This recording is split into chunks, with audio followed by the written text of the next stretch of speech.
साथियों, 2023 में विधानसभा के कई राज्यों में चुनाव होने वाले हैं और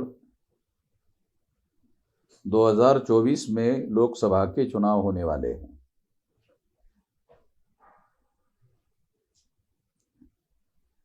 इस चुनाव में दोबारा ईवीएम का यूज और मिसयूज होने वाला है। मैं यकीन के साथ, विश्वास के साथ ये कहता हूं कि ये यूज और मिसयूज होने वाला है। इसलिए ईवीएम से होने वाले चुनाव को भारत में वास्तविक चुनाव नहीं माने जा सकते। ईवीएम मशीन के द्वारा जो रिजल्ट निकाले जाते हैं वो रिजल्ट भारतीय प्रजा के वास्तविक इच्छा का प्रतिनिधित्व नहीं करते, वास्तविक ओपिनियन का प्रतिनिधित्व नहीं करते। उदाहरण के लिए सबसे बड़ी बात मैं आपको बताना चाहता हूं कि 2019 के चुनाव में नरेंद्र मोदी के चुनाव क्षेत्र में वाराणसी में 1,86,000 वोट ज्यादा निकला। नमूने के तौर पर अगर इस बात को हम लोग ग्रहण करते हैं तो यह प्रमाणित हो जाता है,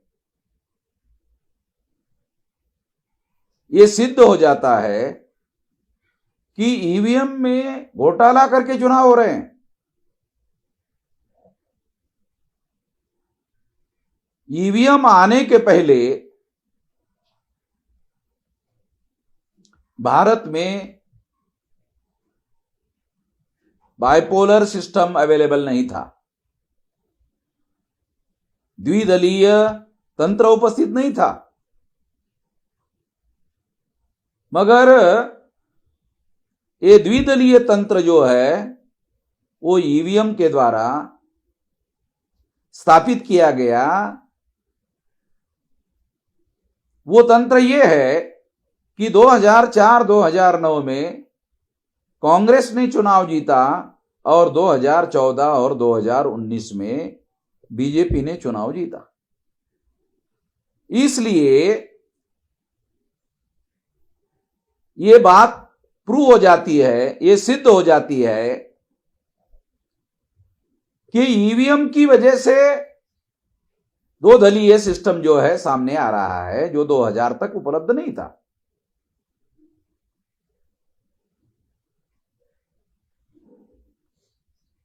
ये जो दोनों पार्टियां हैं, ये दोनों पार्टियां ये मनुवादी पार्टियां हैं और ये जो मनुवादी पार्टियां हैं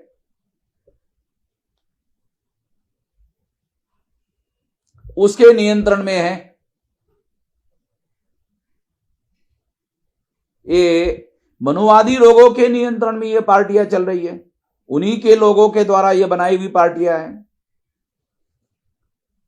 कुछ दिन पहले पार्लियामेंट में अमित शाह ने यह कहा कि हमारे भारतीय जनता पार्टी ने एक ओबीसी के आदमी को देश का प्रधानमंत्री बनाया। 29% ओबीसी के प्रतिनिधि हमारे हैं। यदि 29 मिनिस्टर है, ऐसा वो कहते हैं। अगर ऐसा है, प्रधानमंत्री भी है, 29 मिनिस्टर भी है, प्रतिनिधित्व भी है, प्रतिनिधित्व का क्या मतलब है? अगर वो अपने हक और अधिकार के बारे में बोलने का अधिकार उनको दिया गया, अगर वो बोलते नहीं है तो उनको प्रतिनिधि कैसे कहा जा सकता है? सबूत के तौर पर मैं बताना चाहता हूं कि ओबीसी की जातीय आधारित गिनती का मुद्दा है। अगर मान लो प्रमाणशील न्याय देने का सिद्धांत लागू करना है, लोकतंत्र है, प्रोपोर्शनेट रिप्रेजेंटेशन देने का मामला है। अगर ये मामला सामने आए तो ये तो गिनती करने के बाद ही पता चलेगा। और अगर देश का प्रधानमंत्री ओबीसी का हो और 29 मिनिस्टर ओबीसी के हो और 29% प्रतिनिधित्व भारतीय जनता पार्टी में है और उनको बोलने का ही अधिकार नहीं है, इसको थोड़ी प्रतिनिधित्व माना जाएगा। ये तो केवल संख्या है। संख्या और प्रतिनिधित्व ये दो अलग अलग बातें हैं। बाबा साहब अंबेडकर ने इसे नॉमिनेटेड रिप्रेजेंटेशन कहा। भारतीय जनता पार्टी के जो 29% एमपी है, 29 मिनिस्टर है, ए नॉमिनेटेड है। एंड दोज हु नॉमिनेट, जिन्होंने उनको नॉमिनेट किया उनका पावर है, मनुवादी लोगों का पावर है, इसलिए उनकी संख्या है। और फिर भी उनको बोलने, इस वजह से उनको बोलने नहीं दिया जाता। जब बोलने नहीं दिया जाता तो क्या मतलब है? तो मैं ये कहना चाहता हूं कि नॉमिनेटेड रिप्रेजेंटेशन, पहले से ही नॉमिनेटेड रिप्रेजेंटेशन था। ईवीएम मशीन के द्वारा वोटों की चोरी करने का कार्यक्रम शुरू किया गया। ईवीएम मशीन के द्वारा पहले से निर्धारित कर दिया जाता है किसको चुनना है, किसको नहीं चुनना है। ईवीएम मशीन के द्वारा पार्टी को टारगेट किया जा सकता है, इंडिविजुअल को टारगेट किया जा सकता है और टारगेट करके चुनाव में जितवाया और हरवाया जा सकता है। और ऐसे बहुत सारे एविडेंसेस है जिसको आधार बनाकर यह बात कही जा सकती है। इसलिए हम लोगों ने यह निर्णय किया 26 नवंबर को दिल्ली में लाखों लोगों का मोर्चा चुनाव आयोग के ऊपर लेकर जाया जाएगा कि लोकसभा का चुनाव बैलेट पेपर पर होना चाहिए, या जो ईवीएम मशीन के द्वारा ईवीएम मशीन में जो वोट डाले जाते हैं और जो पेपर ट्रेल में डाले जाते हैं, दोनों की गिनती होनी चाहिए। और दोनों की 100% गिनती होने के बाद उसको टैली करना चाहिए।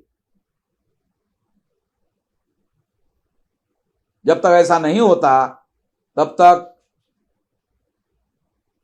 ये वास्तविक चुनाव नहीं माने जा सकते।